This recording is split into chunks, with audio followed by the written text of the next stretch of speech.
మిత్రులారా, ఆ, కార్యక్రమానికి స్వాగతం. అరసం నిర్వహిస్తున్నటువంటి అంతర్జాల కార్యక్రమాల్లో ఇది 251వ ప్రసంగం. మనం ఇప్పటి వరకు 5 సిరీస్ని జయప్రదంగా ముగించుకున్నాం. ఇప్పుడు 6వ సిరీస్ దీర్ఘవచన కావ్యాలు శీర్షికలో ఒక 50 వచన కావ్యాల దాకా మనం ఈ రోజు నుంచి ప్రారంభించుకుంటున్నాం. మొదటిగా ఆచార్య ఎన్ గోపి రచించినటువంటి జలగీతం దీర్ఘవచన కావ్యం పైన డాక్టర్ ఎం ధనంజయ నాయక్ గారు విశ్లేషణ మనం వినబోతూ ఉన్నాం. ఈరోజు కార్యక్రమానికి అరసం జాతీయ అధ్యక్షులు పెనుగొండ లక్ష్మీనారాయణ గారు అధ్యక్షత వహిస్తారు. జలగీతం పైన డాక్టర్ ఎన్ గోపి పైన ధనంజయ నాయక్ గారు ప్రసంగిస్తారు కాబట్టి నేను ఆ వివరాల్లోకి పోకుండా కార్యక్రమాన్ని కొనసాగించవలసిందిగా అధ్యక్షుల వారిని కోరుతున్నాను. మిత్రులారా, సోదరులారా, ఈరోజు మన అరసం నిర్వహిస్తున్నాం 251వ అంతర్జాల సమావేశానికి హాజరైన వినబోయే మిత్రులందరికీ నమస్కారాలు. అలాగే డాక్టర్ ఎన్ గోపి గారి ప్రసిద్ధ కావ్యం జలగీతం, ఆ కావ్యం గురించి ఈరోజు మన ముందు ప్రసంగించడానికి డాక్టర్ ధనంజయ నాయక్ గారు ఉన్నారు. ఒక విషయం ఏంటంటే, ధనంజయ నాయక్ గారి పరిచయాన్ని సోదరుడు ఆనంద్ పంపించాడు. నిజానికి ఆ సింపుల్ బయోడాటా, సంక్షిప్త చరిత్రను చదివిన తర్వాత నాకు ఆశ్చర్యం వేసింది. ఒక మనిషి జీవితంలో ఎన్ని పనులు చేయగలడా, ఎంత కృషి చేయగలడా అని చెప్పి చాలా సంతోషించాను. అటువంటి వారి మాటలు ఈరోజు మనం వినబోతున్నందుకు, వారు ప్రభుత్వ ఉన్నతాధికారి, ప్రొఫెసరు, పరిశోధకుడు, రచయిత, ఇంకా వాణిజ్య పన్నుల చట్టాల అమలు, ప్రభుత్వ పరిపాలన, విద్య, సామాజిక న్యాయంలో 3 దశాబ్దాలు గొప్ప అనుభవం ఉన్న వ్యక్తి.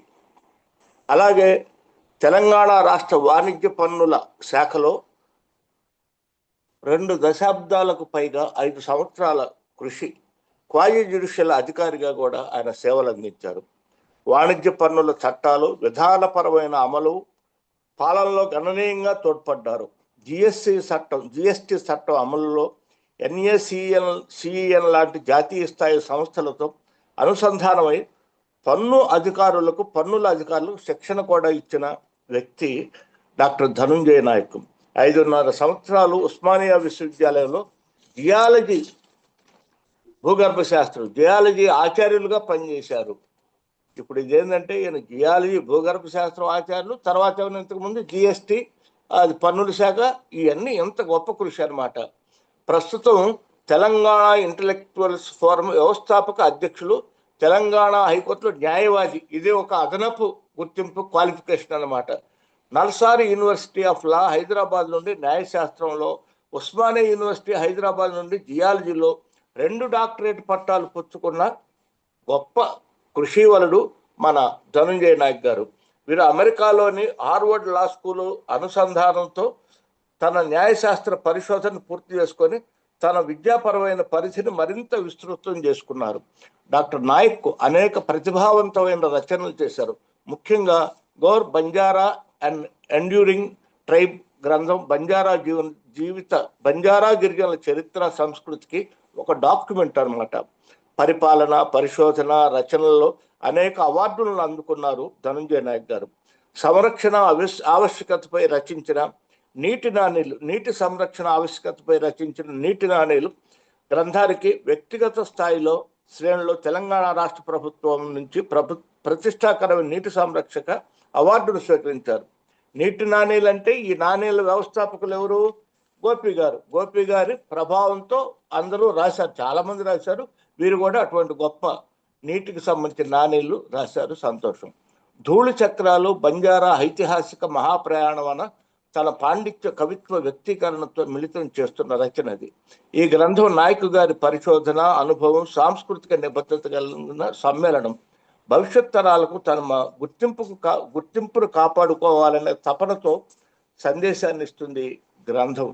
గుర్తించుకున్న చరిత్రే ఆ సమాజం గుర్తింపును రక్షిస్తుంది. గుర్తించుకున్న చరిత్ర ఆ సమాజం గుర్తింపుకు రక్షణ ఇస్తుంది, భవిష్యత్తును కాపాడుతుంది అనే భావాన్ని ప్రతిపాదించిన రచన ఇది. వీరు చాలా గొప్ప కృషి చేసిన వ్యక్తి. ఈరోజు మన ముందుకు రావటం, మనం వారి మాటలు వినబోవటం చాలా సంతోషంగా ఉంది. అలాగే ఇది గోపి గారు చాలా ప్రసిద్ధ రచయిత. మా అరసానికి వ్యక్తిగతంగా నాకు ఎంతో సాన్నిహిత్యం ఉన్న వ్యక్తి. ఎప్పుడు తనతో మాట్లాడుకుంటాం. వారి రచనలన్నీ నా దగ్గర ఉన్నాయి, చదవటం కూడా జరిగింది. అలాగే ఈ జలగీతాన్ని ఆయన జలవద్గీత అంటే భగవద్గీత లాగా ఆయన పేర్కొన్నారు తన రచనలో. ఇప్పుడు నేను ఆ పుస్తకం గురించి ఎక్కువ మాట్లాడటం మంచిది కాదు. మనకు ముందు ఒక గొప్ప వ్యక్తి ధనంజయ నాయక్ గారు ఉన్నారు. వారిని అరసం పక్షాన మాట్లాడాలని ఆహ్వానిస్తున్నాను. సార్ ధనంజయ నాయక్ గారు రండి సార్. Thank you sir. నిజంగా ఇదొక గొప్ప అవకాశంగా నేను భావిస్తున్నాను సార్. ఎందుకంటే ఈ అరసం అనేది నేను నాకు ఊహ తెలిసినప్పటి నుంచి వింటున్న సంస్థ. సో అరసంతో ఈ విధంగా నేను అనుసంధానం అవుతానని చెప్పి ఎప్పుడు అనుకోలేదు. అనుకోకుండా ఈరోజు మీరు ఈ అవకాశం ఇచ్చి నాకు ఈ అవకాశం కల్పించినందుకు మీకు అందరికీ కూడా ధన్యవాదాలు. ముఖ్యంగా ఆనంద్ గారికి, మీ అధ్యక్షుల వారికి, లక్ష్మీనారాయణ గారికి, అందరికి కూడా, ఇంకా మిత్రులు ఎవరైతే మీటింగ్ లో జాయిన్ అయ్యారో అందరికీ కూడా పేరు పేరున నమస్కారాలు తెలియజేస్తున్నాను సార్. ముందుగా ముఖ్యంగా ఇప్పుడు జలగీతం అనేది చాలా పెద్ద మహాకావ్యం. అయితే ఇప్పుడు దాంట్లో ఎంత విస్తృతి ఉందో అంత విస్తృతిని మనము ఒక గంటలో కానీ నిమిషాల్లో కానీ చెప్పడం అనేది చాలా కష్టం సార్. అందుకనే నేను ఏం చేశానంటే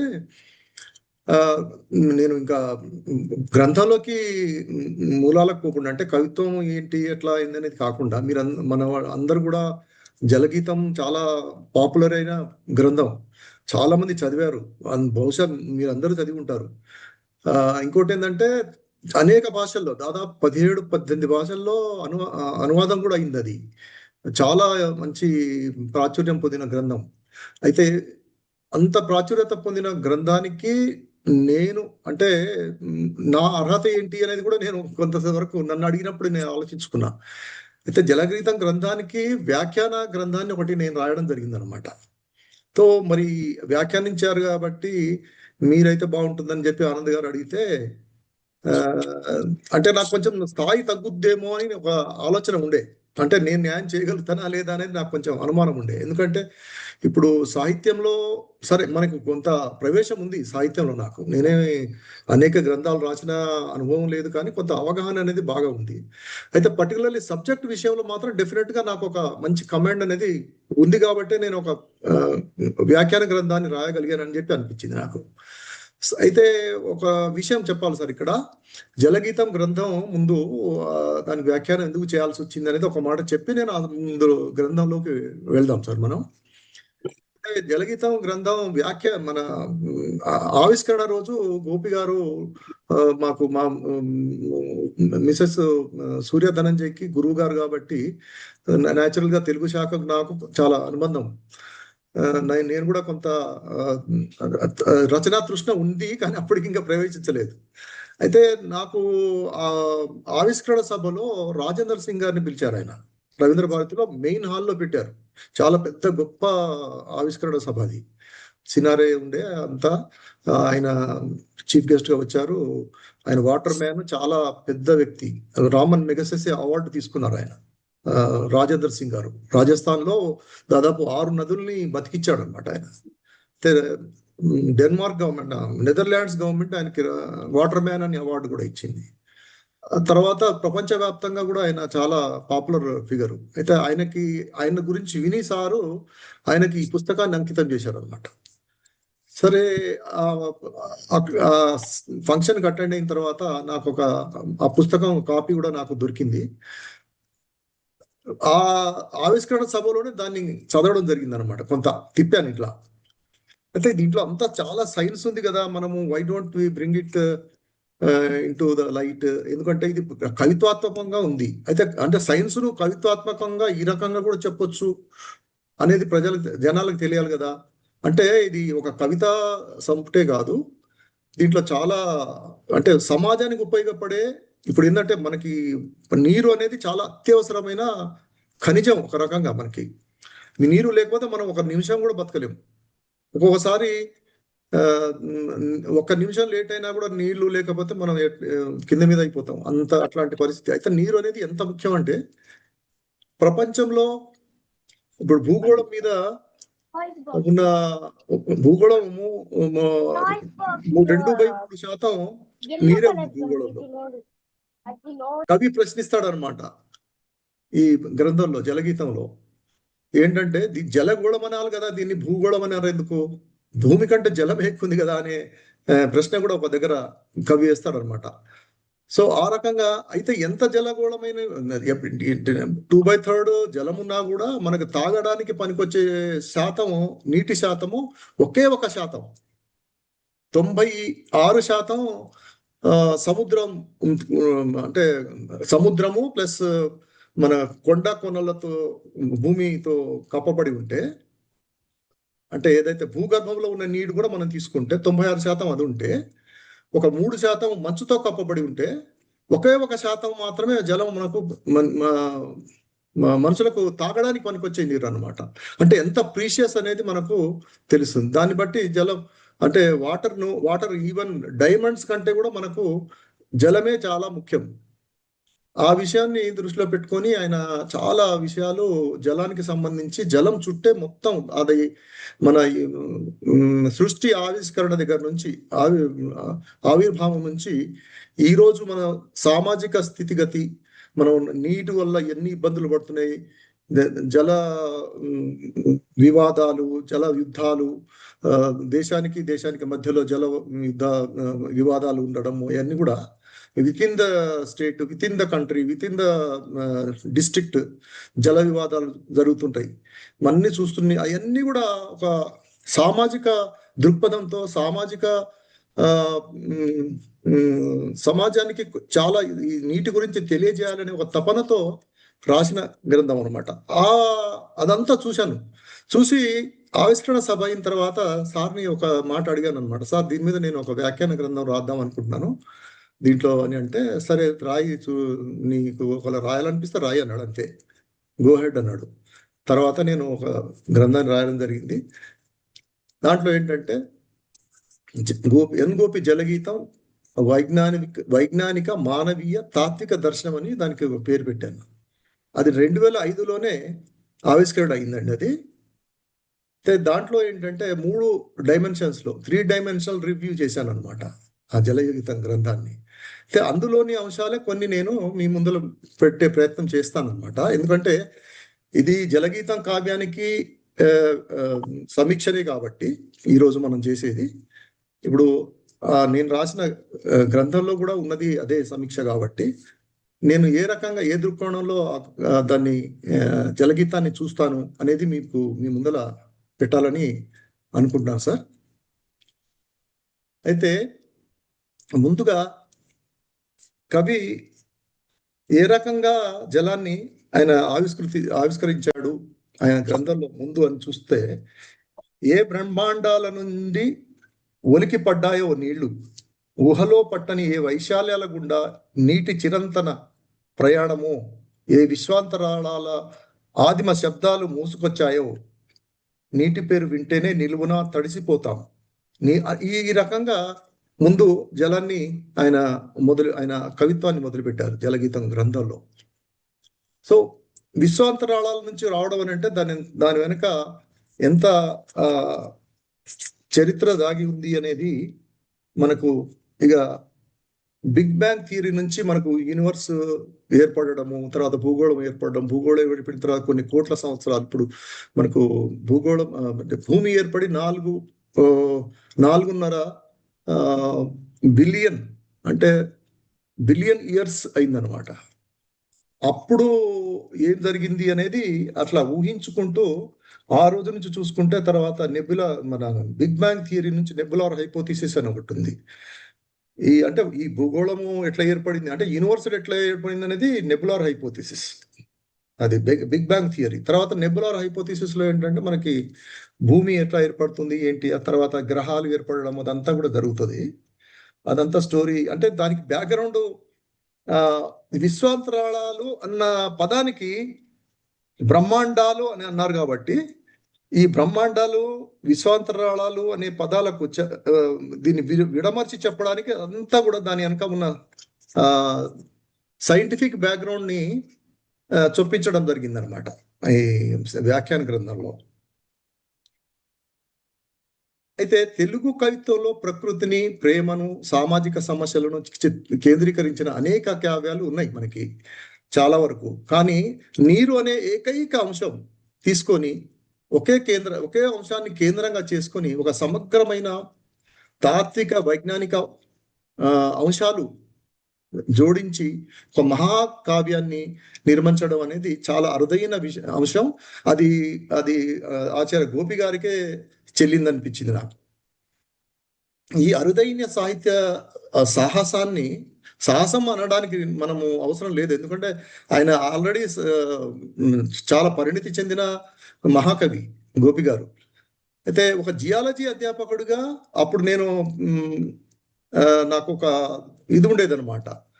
ఈ జియాలజీని చాలా సామాన్య పౌరులకు కూడా, సామాన్య మానవులకు కూడా అర్థమయ్యేటట్టుగా చేసి చెప్తే బాగుంటేదేమో అనిపించేది నాకు. చదువుకున్న రోజుల్లోనే ఉండేది, పీజీ చేస్తున్నప్పుడే. అంటే దానికి చాలా అంశాలు మనకు సమాజానికి ఉపయోగపడే అంశాలు చాలా ఉంటాయి. అప్లైడ్ జియాలజీ అని అంటారు. అంటే సమాజంకి దగ్గరగా మనం ఈ సైన్స్ని సమాజానికి ఏ రకంగా దగ్గరగా తీసుకెళ్ళాలి అనే విధంగా మాకు కొన్ని పరిశోధనలు కానీ కొన్ని ఉంటాయన్నమాట అంశాలు.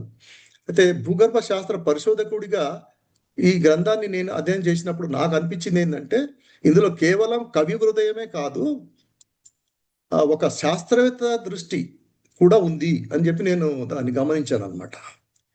అయితే అయితే శాస్త్రవేత్త దృష్టిని గోపి గారికి ఉంది అనడానికి ఒక చిన్న ఉదాహరణ ఏంటంటే, ఆయన బిఎస్సిలో సైన్స్ చదివాడు.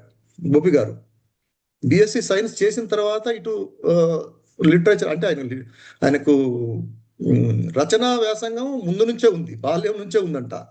అయితే ఎప్పుడో చిన్నప్పుడే ఒక కవిత రాసి నారాయణ రెడ్డి గారికి పంపించారట, అది ఏదో చెప్తారు.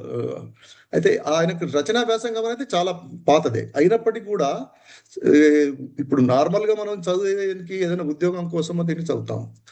సైన్స్ తీసుకున్నారు, సైన్స్ బిఎస్సి చదివినప్పటికీ కూడా ఆయనకు ఉన్న రచన వ్యాసంగం ఉండడం వల్ల ఆయన మళ్ళీ ఇటు లిటరేచర్ వైపు మళ్ళారనమాట. మళ్ళీ తెలుగు దీన్ని చేశారు.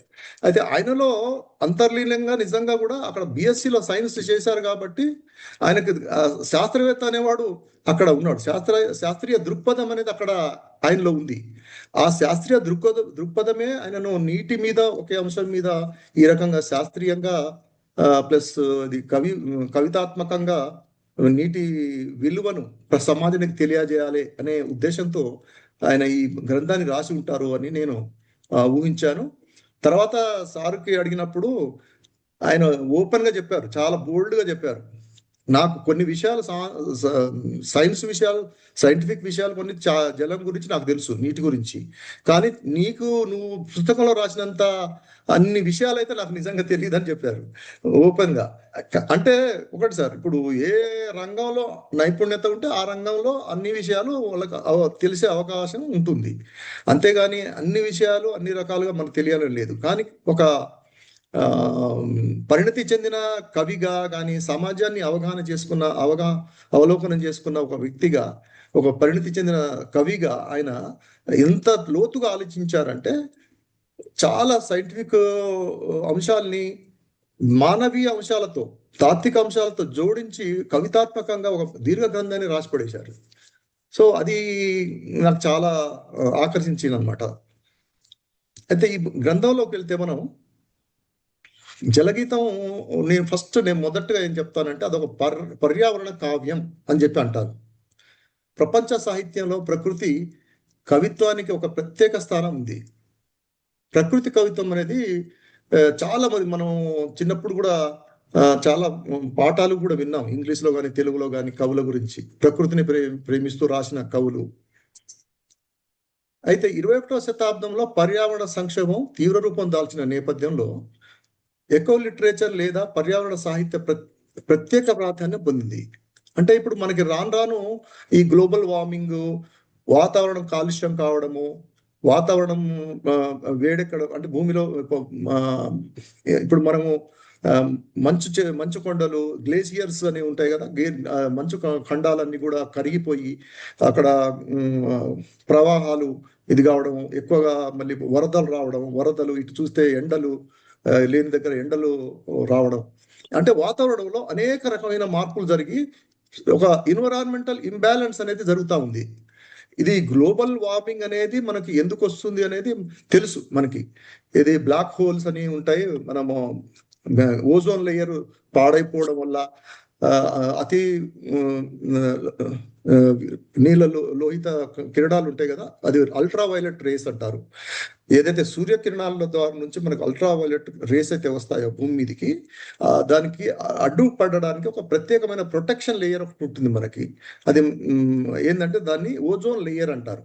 ఆ ఓజోన్ లేయర్ లో ఏర్పడే బ్లాక్ హోల్స్ వల్ల ఈ అతి నీళ్ళ లోహిత కిరణాలు భూమి మీద పడి ఈ భూమి మీద ఉన్న వాతావరణం అంతా కూడా ఇదవుతుంది. దానికి కారణాలు ఏంటంటే ఫ్లోరోకార్బన్స్, మనం ఏదైతే ఇండస్ట్రీస్ వీటి వల్ల మన ఇండస్ట్రియలైజేషన్, ఇప్పుడు అభివృద్ధి జరగాలి, ఇండస్ట్రియలైజేషన్ కావాల్సిందే, మనకి యంత్రాలు తయారు కావాల్సిందే.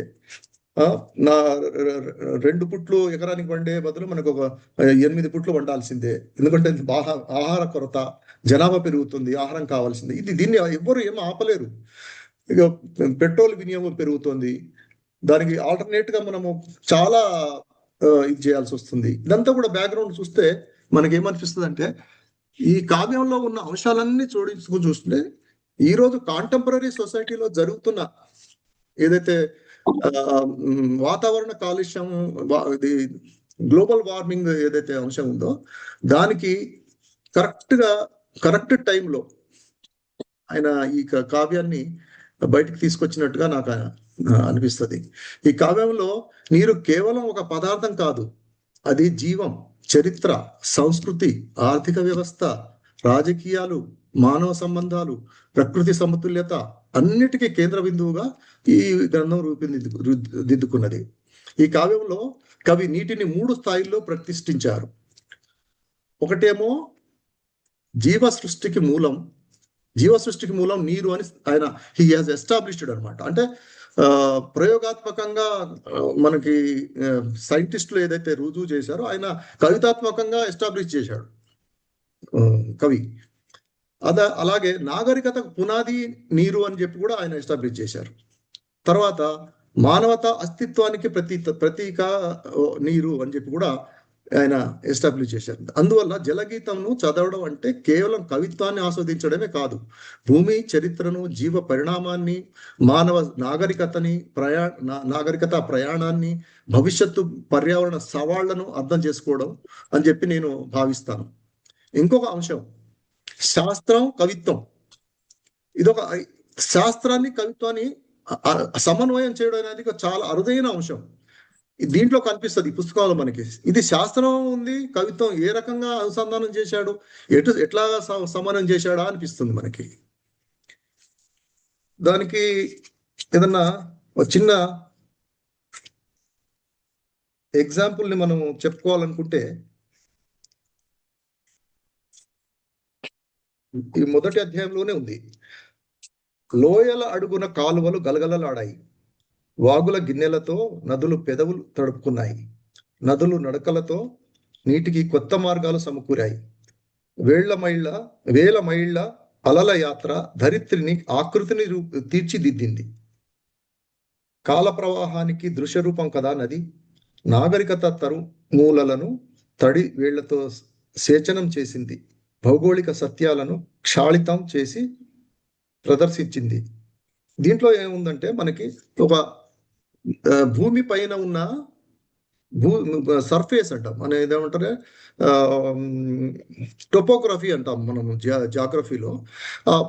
పైన జరిగే ఈ భూ ఆ, ఏమంటారు తెలుగులో దాన్ని, మేమైతే జియోమార్ఫాలజీ అంటాము. అంటే భూమి పైన ఉన్న లేయరు ఏ రకంగా ఏర్పడుతుంది, నదులు, ఈ ప్రవాహాలతోనే నదులు ఏర్పడతాయి. ముందు చిన్న చిన్న కాలువలుగా ఏర్పడి తర్వాత పెద్ద ప్రవాహంగా ఎన్ని చిన్న చిన్న కాలువలు పెద్ద నదిగా ఏర్పడతాయి అన్నమాట. దాన్ని ఏమంటారు అంటే డ్రైనేజ్ సిస్టమ్ అంటారు. వర్షాలు పడినప్పుడు మనకి ఈ వస్తాయి అన్నమాట. దాన్ని తెలుగులో ఏమో అంటారు సార్, గుర్తు రావట్లేదు అది. పర్వాలేదు. అదే. అయితే ఆ రకంగా దీంట్లో చాలా సైన్స్ ఉందండి. అంటే భూమి మీద ఈ నదులు ఎట్లా ఏర్పడ్డాయి, ఏ రకంగా ఏర్పడ్డాయి అనేది ఆయన చాలా కవితాత్మకంగా వర్ణించారు. ఇట్లాంటి చూసుకుంటూ పోతే చాలా ఉన్నాయి దీంట్లో. అందుకని మనం ఏంటంటే జలగీతం చదవడం అంటే కేవలం కవిత్వాన్ని ఆస్వాదించడమే కాదు, భూమి చరిత్రను జీవ పరిణామాన్ని చేయడం అని చెప్పేది మనకు. అందుకనే ఆ మాట చెప్పాను నేను. అయితే ఈ రెండు, శాస్త్రం కవిత్వం రెండు సమన్వయం చేయడం అనేది అంత సాధ్యమైన అంత ఆషామాషి విషయం కాదు. నీటి రసాయనిక నిర్మాణం, జలచక్రం, దీంట్లో ఇంకా చాలా జలచక్రం కూడా ఉంది. ఏ రకంగా జలచక్రం ఎట్లా ఏర్పడుతుంది, మనకి సముద్రాల నుంచి ఆవిరై నీరు పైకి పోవడం, అక్కడ నుంచి మళ్ళీ అవి మబ్బులుగా ఏర్పడడం, మబ్బులు వచ్చి మళ్ళీ వర్షించడము, వర్షించిన తర్వాత భూమి మీద అవి పారి నదులుగా ఏర్పడడం, నదిలో నీరు మనకు మానవాళికి ఉపయోగపడుతూ మళ్ళీ కొంత నీరు దాదాపుగా నీరు మళ్ళీ సముద్రానికి చేరడం. అంటే ఇది ఒక సైకిల్, వాటర్ సైకిల్ అంటారు దాన్ని. ఆ జలచక్రం గురించి, భూగర్భ జలాల గురించి కూడా పునరుత్పత్తి, ఏ రకంగా భూగర్భ జలాల్ని మనము పునరుత్పత్తి చేసుకోవాలా, భూగర్భ జలాల్ని ఏ రకంగా కాపాడుకోవాలి, నదుల పరిణామాన్ని ఏ రకంగా వాటిని మనము కాపాడుకోవాలి. ఎందుకంటే నదులు ఒక్కోసారి క్షీణించిపోయే పరిస్థితులు వస్తాయి. మనము ఎక్కడ పడితే అక్కడ ఆనకట్టలు కట్టడం కానీ, లేదంటే వేరే కలుషిత జలాలను నదుల్లోకి వదిలేసినప్పుడు నదీ జలాలన్నీ కలుషితం అయిపోతే దానివల్ల అనేక రకమైన వ్యాధులు వచ్చి జనాలు ఇబ్బందులకు గురి కావడము, వ్యాధులు వ్యాపించడము, సమాజానికి చెప్పలేనంత నష్టం అనేది జరుగుతుంది. కాబట్టి ఈ అన్ని విషయాలు కూడా దీంట్లో ఆయన వ్యక్తీకరించాడు. సో ఈ భావాల వెనుక జల విజ్ఞానం, భూగర్భ శాస్త్రం, పర్యావరణ శాస్త్రం, వాతావరణ శాస్త్రం వంటి అనేక శాస్త్రాల శాఖల మౌలిక సూత్రాలు దాగి ఉన్నాయి అన్నట్టు. సో అందుకనే ఈ గ్రంథాన్ని సాహిత్య విద్యార్థులకు మాత్రమే కాకుండా పర్యావరణవేత్తలకు, భూగర్భ శాస్త్రవేత్తలకు, సామాజిక శాస్త్రవేత్తలకు కూడా ఉపయోగకరమైన అధ్యయన గ్రంథంగా చేస్తే బాగుంటుందని నాకు అనిపిస్తుంది అనమాట. ఎందుకంటే అక్కడ సైంటిఫిక్ గా చదువుతారు వాళ్ళు, కానీ సామాజిక కోణం అనేది జరగదు. ఇప్పుడు ఒక మనం ఈ అధ్యయనం చేసేటప్పుడు యూనివర్సిటీల్లో ఈ గ్రంథాల్లో ఏముంటదంటే ఒక systematic study as it is గా ఏము జరుగుతుంది అనేది ఉంటుంది. కానీ దానివల్ల సమాజానికి ఏ రకమైన హాని జరుగుతుంది, ఏ రకంగా సమాజానికి మనం ఉపయోగపడేలా ఈ విజ్ఞానాన్ని మనం వాడుకోవాలి అనేది, ఈ అప్లైడ్ సైన్స్ అప్రోచ్ అనేది అన్ని శాస్త్రాల్లో ఉంటే బాగుంటది. అయితే ఈ పర్యావరణ శాస్త్రం కానివ్వండి, భూగర్భ శాస్త్రం కానివ్వండి, జల విజ్ఞానం కానివ్వండి, ఈ ఎన్విరాన్మెంటల్ సైన్స్ కూడా ఎక్కువ శాతం ప్రజలకు ఎక్కడ కూడా అవగాహన చాలా తక్కువ. కాబట్టి యూనివర్సిటీల్లో కూడా ఒక ప్రత్యేకమైన కోర్సులు డిజైన్ చేసి వాళ్ళకి ఈ అంశాలని చెప్తే బాగుంటుందేమో అనిపిస్తుంది నాకు. ఎందుకంటే ఇప్పుడు మనం చూస్తున్నాం యూరోప్లో, ఇప్పుడు అక్కడ మంచు కురుస్తూ ఉండే దేశాల్లో, జర్మనీ, నెదర్లాండ్స్ అట్లాంటి ప్రాంతాల్లో ఇవాళ వాళ్ళు దే ఆర్ యూజింగ్ ఏది స్ప్రే చేసుకుంటారు నీళ్లు తుంపర్లు. ఎందుకంటే వాళ్ళు వేడికి తట్టుకోలేక చచ్చిపోతున్నారు అక్కడ. అట్లాంటి పరిస్థితులు వచ్చేసినాయి. సో దీన్ని ఖచ్చితంగా అది ఇవాళ జర్మనీ కావచ్చు, రేపు మన దగ్గర కూడా కావచ్చు, ఏ రకంగా కూడా ఎన్విరాన్మెంటల్ ఇంబ్యాలెన్స్ అనేది, ఎడారులు ఒకప్పుడు ఎడారులు ఉన్నవేమో, ఒకప్పుడు పర్వత ప్రాంతాలు, ఇప్పుడు ఎడారులు. ఒకప్పుడు జల నివాసాలు, మనం ఏది జన నివాసాలైన ఇప్పుడు మనం చూస్తున్నాం. ఇది సింధు నాగరికతలో అక్కడ అది ఒకప్పుడు ఒక లోయ, నది లోయ, అక్కడ చాలా పరిపుష్టమైన ఇదనమాట. అన్ని పంటలు పండేవి, వాళ్ళకి సుభిక్షమంగా వాళ్ళు చాలా నాగరికత పరిణామం చెందింది అక్కడ. అసలు ఇప్పుడు కూడా మనము కొన్ని విషయాలు చూస్తే మనం ఈ రోజు కూడా అంతటి నాగరికతను ఇంకా మనం అభివృద్ధి చేసుకోలేదేమో అనిపిస్తుంది. అట్లాంటి నాగరికత ఉన్న ప్రాంతాలు కూడా ఈ రోజు కిందికి వెళ్ళిపోయినాము. అంటే వాతావరణం అనుకూలంగా లేనప్పుడే ఇట్లా జరుగుతుంది. అంటే it may take hundreds of years, thousands of years, అది వేరు. కానీ ఏంటంటే ఆ థౌజండ్స్ ఆఫ్ ఇయర్ లో ఈ మనం ఉన్నప్పుడే అది జరగాలని కూడా ఏం లేదు. కానీ ముందు తరాల వాళ్ళకు కూడా మనము న్యాయంగా వాళ్ళకి మంచి జీవితం మంచిది ఉండాలని ఆ రకంగా ఆ దృక్పథంతో మనం ఆలోచిస్తే బాగుంటుంది. ఇంకొక అంశం ఏంటంటే నీరు, నాగరికతల చరిత్ర. నీటికి నాగరికతకి అది చాలా మంచిగా, చాలా బాగా అనుసంధానం చేశారు. ప్రపంచంలో అన్ని గొప్ప గొప్ప నాగరికతలు చూసుకుంటే ఇప్పుడు నదుల ఒడ్డునే వికసించినాయి, మనం తెలుసు. ఇప్పుడు నైల్ వచ్చేసి ఈజిప్ట్ నాగరికత, నైల్ రివర్ పక్కనే అది వర్ధిల్లింది. టైగ్రిస్ నది ప్రక్కన టైగ్రిస్, యూప్రటిస్, వీటి మీద మెసొపటోమియా నాగరికత. సింధు నాగరికత మనకు తెలుసు, హరప్ప నాగరికత అక్కడ వెళ్ళింది, వర్ధిల్లింది. గంగా తీర ప్రాంతంలో భారతీయ సంస్కృతి అంతా కూడా మన గంగా అంటేనే భారతదేశం. కాబట్టి ఇవన్నీ కూడా అంటే నదులు అనేవి ఎంత ఇంపార్టెంటో, నదులు మన నాగరికతకు నదులకు ఉన్న అనుసంధానం ఏంటిది, అనుబంధం ఏంటిది అనేది ఆయన చాలా కవితాత్మకంగా మన ముందుంచారన్నమాట. నీరు లేకపోతే నాగరికతే లేదు, నాగరికత లేకపోతే చరిత్ర లేదు, చరిత్ర లేకపోతే మానవ అస్తిత్వం అసంపూర్ణం అనే భావన ఈ కవిత కావ్యం అంతటా కూడా ప్రతిధ్వనిస్తుంది. ఇంకొక అంశం నేను గమనించింది ఏంటంటే జల రాజకీయాలు, భవిష్యత్తు యుద్ధాల హెచ్చరిక. జలం చుట్టూ ఎన్ని రకాల రాజకీయాలు నడుస్తున్నాయి. అయితే భవిష్యత్తులో యుద్ధాలు కూడా జరిగే హెచ్చరికను ఆయన చేశాడనమాట. దేశాల మధ్యలో అయితేనేమో యుద్ధాలు, రాష్ట్రాల మధ్యలో అయితేనేమో ఇక తగాదాలు, రాజకీయాలు అన్ని ఉంటాయి. ఈ గ్రంథంలో అత్యంత సమకాలీన అంశం జల రాజకీయం పై చేసిన ఒక విశ్లేషణ. 21వ శతాబ్దంలో చమురు కంటే నీరు విలువైన వనరుగా మారబోతుంది. అంటే మన ఆయిల్ కంటే కూడా వాటర్ 21వ శతాబ్దంలో అంటే దాదాపు ఇంకొక 99, ఇప్పుడు 26లో ఉన్నాం, ఇంకొక 74 సంవత్సరాల లోపలనే ఇవన్నీ జరుగుతాయి అన్నట్టుగా ఈయన ఫోర్కాస్ట్ చేశారన్నమాట. దీంట్లో ఏంటంటే అంతర్రాష్ట్ర నదీ జల వివాదాలు, ఆనకట్టల రాజకీయాలు. ఇక నేను దీనికి ఉదాహరణలు కూడా ఇవ్వదలుచుకోలేదు, ఎందుకంటే మిగతా కొన్ని అంశాలు చర్చించాలి కాబట్టి. ఎందుకంటే మనందరికీ తెలుసు నీటి ప్రైవేటీకరణ, భూగర్భ జలాల దోపిడీ.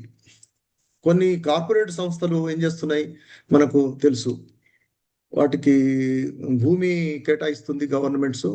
వాళ్ళు ఆ నీటిని, భూగర్భ జలాలను తోడుకొని కోకోకోలా లాంటి డ్రింక్స్ అవన్నీ తయారు చేసి జనాల ఆరోగ్యం పాడు చేస్తున్నారు. జనాలకు తాగి చేసి వాటి వల్ల కొన్ని అనేక సమస్యలు వస్తున్నాయి. అంటే ఇటు వాతావరణం పాడైతుంది, భూగర్భ జలాలు కలుషితం అయిపోతున్నాయి, భూగర్భ జలాలు కూడా వేస్ట్గా సామాన్యులకు అందకుండా పోతున్నాయి.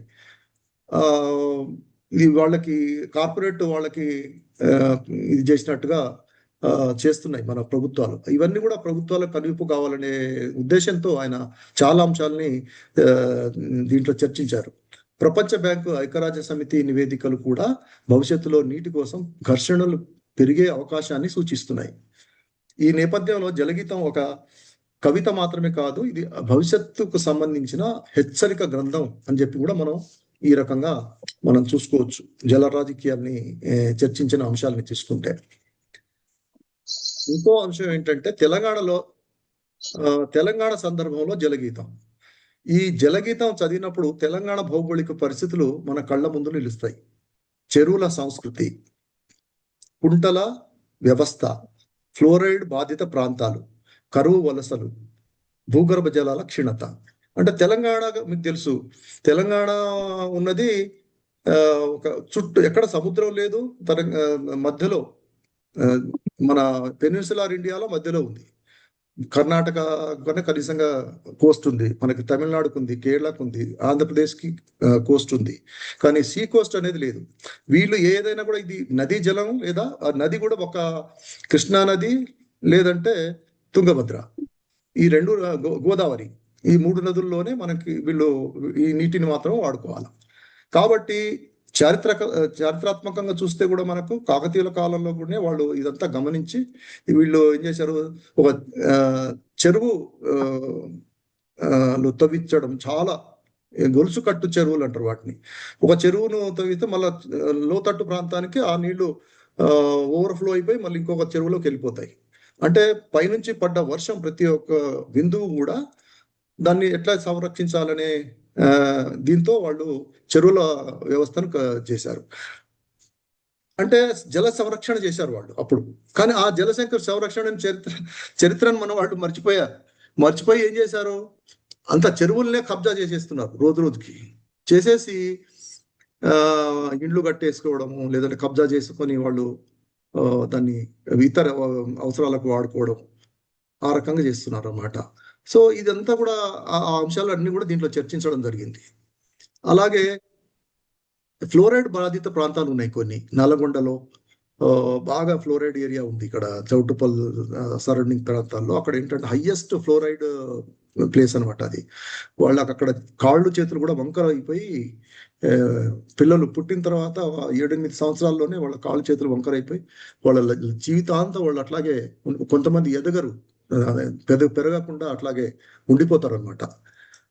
సో ఆ రకమైన సమస్యలు అయితే ఆ ఫ్లోరైడ్ సమస్య గురించి, అలాగే కరువులు, ఇక్కడ నుంచి వీళ్ళు బాంబేకి అట్లా వలస పోవడము కూలినాలి కోసం అని చెప్పి, అలాగే ఇంకోటి భూగర్భ జలాలు కూడా క్షీణించడం వల్ల వాళ్ళకి పంటలు పండక, సంవత్సరానికి ఒకసారి వర్షాధారంగా ఏదైనా పండితే పండుతుంది, లేకపోతే ఏముండదు వాడికి. అట్లాంటి పరిస్థితుల్లో తెలంగాణ నేలలు ఉన్న విషయాన్ని చాలా ఇదిగా చిత్రించారనమాట. చాలా మనకు అది చదువుతున్నప్పుడు ఎట్లా అనిపిస్తుంది అంటే, మనకి నిజంగా ఆ పరిస్థితులు మన కళ్ళ ముందే ఉన్నట్టుగా అనిపిస్తుంది అన్నట్టు. ప్రత్యేకించి ఈ నల్గొండ ఫ్లోరైడ్ సమస్య గురించి మాత్రం పరోక్షంగా ప్రతిబింబించిన భావాలు ఈ గ్రంథాన్ని సామాజిక బాధ్యతను చేకూరుస్తాయి. అంటే సమాజం గురించి ఆయనకున్న బాధ్యత అనేది ఇక్కడ మనకి కనిపిస్తుంది. జలగీతంలో ఇంకా ఉన్న మానవీయ సందేశం, నీరు కులం చూడదు, మతం చూడదు, దేశ సరిహద్దులు చూడదు, గుర్తించదు, అది అందరికీ సమానంగా అందుతుంది. ఈ లక్షణాన్ని కవి సమానత్వానికి ప్రతీకగా ఉపయోగించారు. అంటే నీటిని మానవత్వానికి రెండిటికి ఒకే రకంగా ఆయన చూశాడనమాట. జలగీతంలో నీరు మానవతావాదానికి చిహ్నంగా రూపుదిద్దుకుంది. నీటి స్వభావం వినయం, నీటి లక్షణం పంచుకోవడం, నీటి గుణం జీవాన్ని పోషించడం, ఈ లక్షణాలన్నింటినీ మనిషి నేర్చుకోవాలని కవి సూచిస్తారన్నమాట.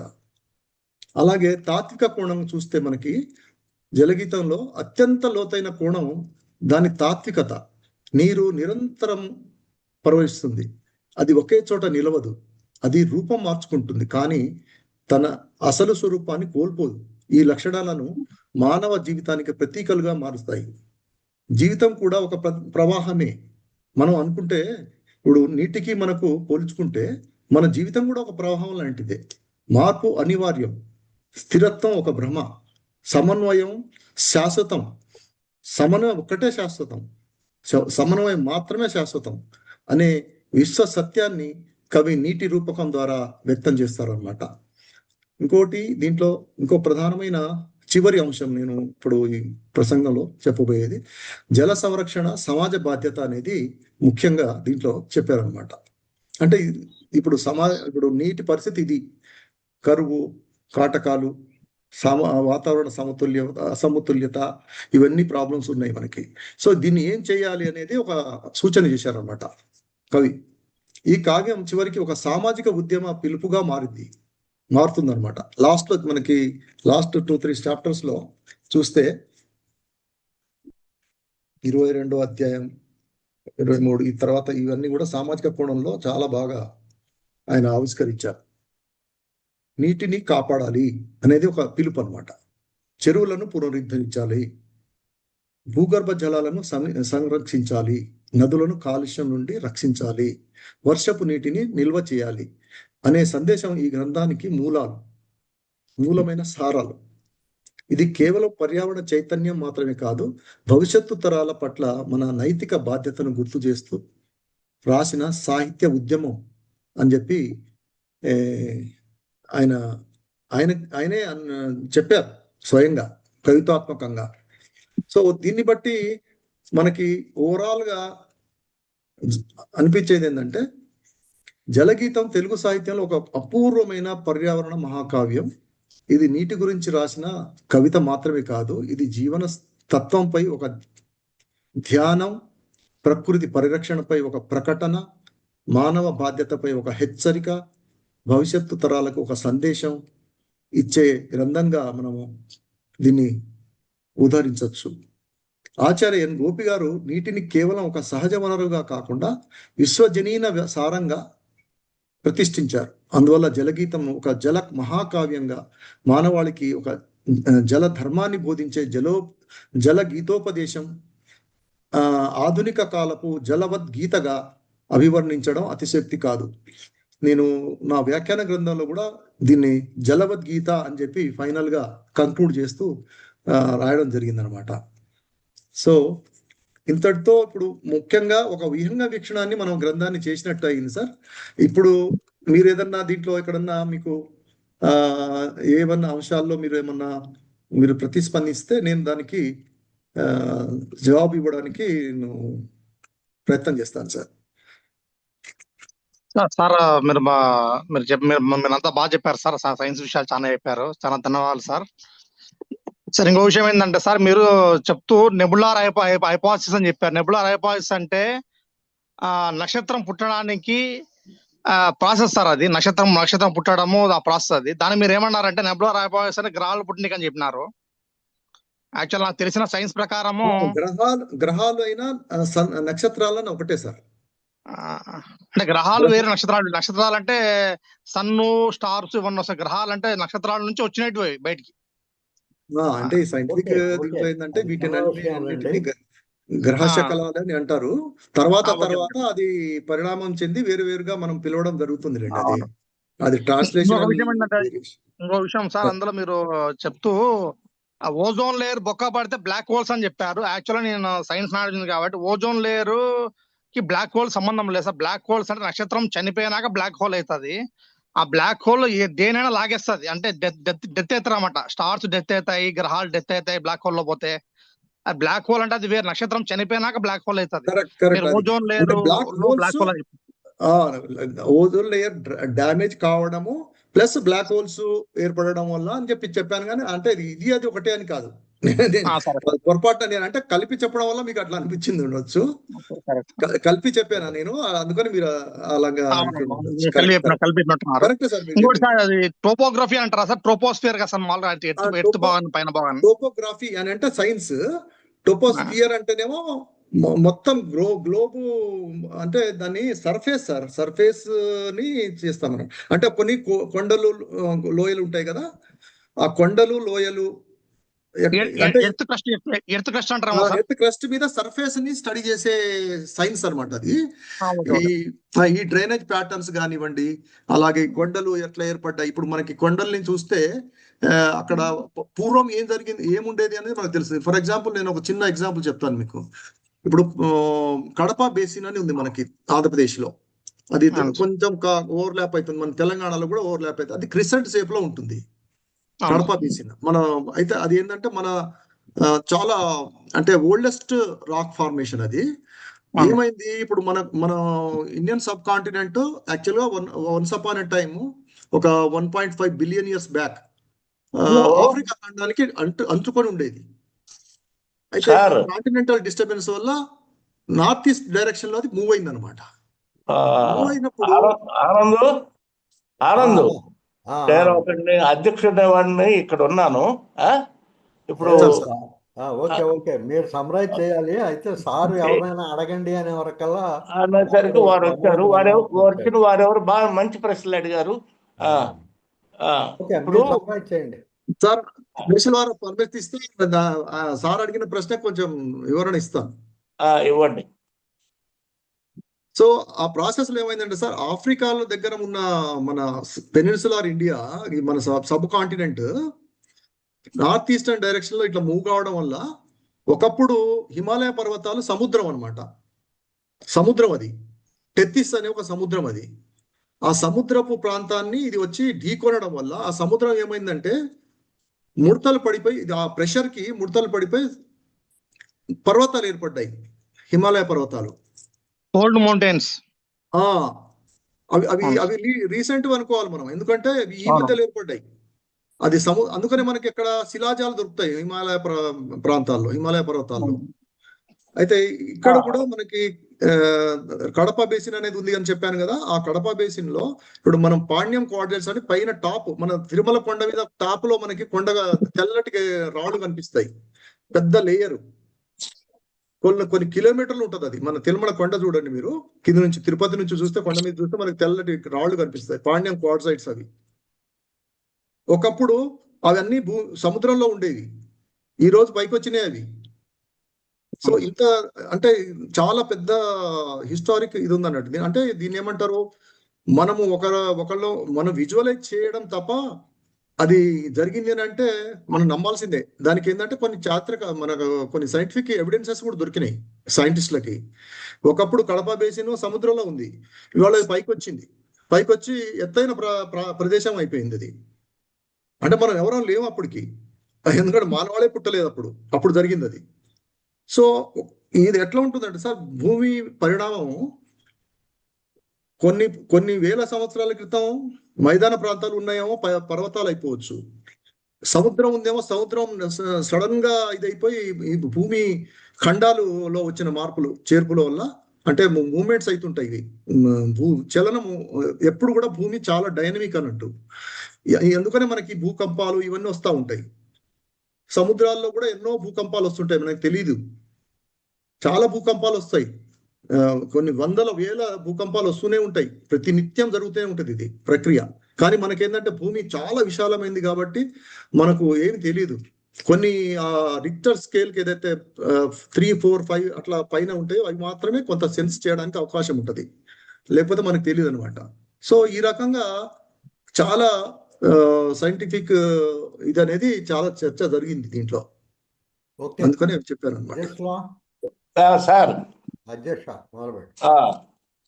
ఇప్పుడు ధనంజయ నాయక్ గారు దాదాపు 40 నిమిషాల పాటు ఒక మంచి ప్రసంగాన్ని చేశారు. ఒక గొప్ప దీర్ఘకావ్యమైన జలగీతం మీద వారు వ్యాఖ్యాన గ్రంథం రాసినట్టు, ఆ వ్యాఖ్యాన గ్రంథాన్ని మన ముందు ప్రస్తావన చేస్తూ అనేక అంశాలను తెలియజేశారు. వారు జలగీతాన్ని 5 నదులను బతికించిన రామన్ నగసేసే అవార్డు గ్రహీత వాటర్ మ్యాన్ రాజేంద్ర సింగ్కు అంకితం ఇవ్వటం అనేది చాలా మంచి విషయం, గొప్ప విషయం అని చెప్పి పేర్కొన్నారు. అలాగే జలగోళం 1% మాత్రం నీరు మాత్రమే మానవుడు వినియోగిస్తుంది అని కూడా తెలియజేశారు. ఆ కావ్యంలో చెప్పిన విషయాన్ని, ఈ జలగోళంలో 1% మాత్రమే నీరు మనుషులకు సమాజానికి వినియోగిస్తుంది. అలాగే వజ్రాల కంటే నీరు చాలా విలువైందని చెప్పి కూడా వారు ఈ కావ్యంలో పేర్కొన్నట్టు తెలిపారు. నీటిని గురించిన అనేక విషయాలను సామాజిక దృష్టితో గోపి రాశారని చెప్పి వివరించారు. నీరు అనే ఏకైక అంశాన్ని తీసుకొని ఒక మహాకావ్యాన్ని రచించటం గోపి గారు చేసిన గొప్ప పని, గోపి గారికే సాధ్యమైన పని అని కూడా నాయక్ గారు మనకి తెలియజేశారు. భూగర్భ శాస్త్ర పరిశోధకుడినైనా నాకు ఈ కావ్యంలో శాస్త్రీయ దృష్టి కనిపించింది. గోపి గారు తన విద్యాభ్యాసంలో బిఎస్సి చదవటం కూడా ఆయనకి గ్రంథ రచనలో ఒక తోడ్పాటు కావచ్చని కూడా వివరించారు. గోపి గారే నా వ్యాఖ్యాన గ్రంథాన్ని మెచ్చుకున్నారు. నీవు రాసిన కొన్ని అంశాలను గురించి నాకు కూడా తెలియవని చెప్పి ప్రశంసించటం నాకు చాలా గౌరవంగా భావిస్తున్నాను. ఈ జలగీతం అనే కావ్యం ఒక పర్యావరణ గ్రంథంగా ఆయన గుర్తించి మనకు చెప్పారు. ఈ కాలంలో పర్యావరణ ప్రాధాన్యత పెరిగింది. ఈ ప్రమాద సందర్భంలో గోపి గారు ఈ కావ్యాన్ని తీసుకురావటం అనేది మంచి విషయం అని కూడా చెప్పారు. జీవ సృష్టికి మూలం నీరు అనే విషయాన్ని గోపి గారు ఎస్టాబ్లిష్ చేశారని చెప్పి కూడా ఈ గ్రంథంలో ఎస్టాబ్లిష్ చేశారని కూడా తెలియజేశారు. శాస్త్రాన్ని కవిత్వాన్ని అనుసంధానం చేసిన రచన జలగీతం అన్నారు. భూమి చరిత్ర జీవ పరిణామాలను సమన్వయం చేస్తూ కొనసాగిన రచన. ఇది విద్యార్థులకు కూడా ఒక అధ్యయన గ్రంథం అన్నారు. మామూలుగా విద్యార్థులకి జియో ఫిజిక్స్ విద్యార్థులకి అది ఏంటి కేవలం ఆ పుస్తకంలోనూ సైన్స్ అంశాలను తెలియజేస్తారు కానీ సామాజిక అంశాలను తెలియజేయరు. అందుకని ఈ విద్యార్థులకు అటు సామాజిక అంశాలను సైన్స్ అంశాలను కూడా తెలియజేయాల్సిన అవసరం ఉందని కూడా ఆయన ఒక మంచి ప్రతిపాదన చేశారు. నాగరికతకు సంస్కృతికి ఉన్న అనుబంధాన్ని ఈ జలగీతం ఆవిష్కరించింది, వివరించిందని కూడా అన్నారు. జలం చుట్టూ రాజకీయాలు, తగవలు, యుద్ధాలు నేడు ప్రపంచవ్యాప్తంగా జరుగుతున్న విషయాన్ని కూడా ఈరోజు మన దృష్టికి తీసుకొని వచ్చారు. అలాగే నీటిని ప్రైవేటీకరించడం, కార్పొరేట్ శక్తులకు అప్పగించడం కూడా చాలా ప్రమాదమైందని చెప్పారు. కూల్ డ్రింక్స్ వాటన్నిటికి వాళ్ళు అప్పగిస్తుండటం వల్ల భూగర్భ జలాలు కలుషితం కావటం కూడా మనకి తెలుస్తుంది, మనం చూస్తున్నామని కూడా అన్నారు. జలగీతం కవిత మాత్రమే కాదు, ఒక హెచ్చరిక గ్రంథం అని కూడా మనకి తెలియజేశారు. చెరువులు కబ్జా చేస్తూ గృహ నిర్మాణాలు జరుగుతున్నాయి నేడు. అలాగే కరువులు, వరసలు, ఫ్లోరైడ్ ప్రమాదాన్ని జలగీతంలో గోపి గారు ప్రస్తావించారు అని కూడా తెలియజేశారు. జలగీతం మానవీయ సందేశాన్ని అందిస్తుంది. నీరు మానవత్వానికి సందేశం అనే విషయాన్ని కూడా ఈ గ్రంథం వివరిస్తుంది అని చెప్పారు. జల సంరక్షణ సామాజిక నైతిక బాధ్యత అని గుర్తు చేసే గొప్ప గ్రంథం, పరిపూర్ణ గ్రంథం ఈ జలగీతం అని కూడా మనకు ముందు వివరించారు. ఒక చిన్న 2-3 విషయాలు చెప్తాను. గోపి గారు ఒక మంచి కవితా చరణాలు కూడా అన్నారు. నేను కూడా 2-3 చరణాలు వినిపిస్తాను. జలం ఒక సంస్కృతి, జలం ఒక చారిత్రక కృతి, జలం సకల జీవ విన్యాసాల ఆవిష్కృతి, జలం సకల జీవ విన్యాసాల ఆవిష్కృతి. సముద్రం ఒక మహాపద్యం, గాలి, నీరు, మట్టి గణాలుగా అల్లిన లయాత్మక గీతం. నీ శక్తి విద్యున్మాల, నిన్ను కని తరించింది మేఘబాల అని చెప్తూ చివరిలో ఏంటంటే ముగింపు, మరోసారి చెప్తున్నా, నా విలువ తెలుసుకోండి, నాకు వెల కట్టండి, నన్ను మీరే కలుషితం చేస్తూ శుద్ధి చేశామంటూ అంగడి సరుకుగా మార్చకండి, ముందు మీ మనసులను శుభ్రపరచుకోండి, ఒలికిపోతున్న రక్త శేఖరాలకు గుండె దోసిళ్లు పట్టండి, లేవండి. ప్రతి క్షణం జలక్షణం, ప్రతి నిమిషం జలోన్మేషం, ప్రతి గంట జలం పంట, ప్రతి క్రతువు జలం ఋతు. ఇదే నా జలభేరి, మీ భౌతిక దారి. ప్రపంచమంతా ప్రకటించండి జనం ఎలట్టు, అందించండి మీ చేయూత, అందుకే ఈ జలవద్గీత అని చెప్పి గోపి గారు అందులో రాసిన కొన్ని వాక్యాలను నేను ఉదహరించాను. అంటే వారు ధనంజయ నాయక్ గారు విస్తృతంగా పరిచయం చేయటం వల్ల కొన్ని కావ్యాల్లో కొన్ని వాక్యాలను కూడా ఉదహరించారు. చాలా మంచి ప్రసంగం చేశారు. మరొక విషయం ఏంటంటే, ఇటీవల పెళ్లపూరి సునీల్ అని ఒక పరిశోధకుడు తెలుగులో దీర్ఘ కావ్యాల మీద ఒక పరిశోధనా గ్రంథం వెలువరించారు. ఆయన తొలి కావ్యంగా 1956లో వెలువడిన సోమసుందర్ గారి రచన మేఘరంజని కూడా గుర్తు చేశారు. అది భావకవిత్వానికి సంబంధించిందని చెప్పి కూడా వారు చెప్పారు. ఈ జలగీతాన్ని కూడా వారు చాలా గొప్పగా ఆ గ్రంథంలో ఆవిష్కరించారు.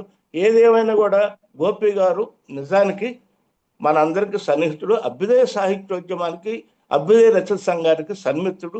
నాకు వ్యక్తిగతంగా కూడా మంచి గురువు లాంటి వారు. వారి గురించి, వారి సాహిత్యాన్ని గురించి, ముఖ్యంగా వారి ప్రధానమైన, వారికి చాలా పేరు తెచ్చిన, అనేక భాషల్లోకి అనువాదమైన జలగీతాన్ని మన ముందు ఆవిష్కరించిన ధనంజయ నాయక్ గారికి మరీ నమస్కారాలు తెలియజేస్తున్నాను. అలాగే వారు ధనంజయ గారు మొదట్లో ప్రస్తావన చేశారు. అరసం అనే పేరు నేను చిన్నప్పటి నుంచి వింటున్నాను. ఈ అరసం వేదిక మీదకి రావటం కూడా నాకు సంతోషంగా ఉందని, భవిష్యత్తులో కూడా వారు అరసం వేదికల మీదకి రావాలని, మా ఆహ్వానాన్ని మన్నించి రావాలని చెప్పి కోరుతున్నాను. ఈరోజు మా ముందుకు వచ్చి ఒక మంచి ప్రసంగాన్ని చేసిన ధనంజయ నాయక్ గారికి అరసం పక్షాన నమస్కారాలు తెలియజేస్తూ సెలవు మిత్రులారా. తప్పకుండా సార్, థ్యాంక్ యూ.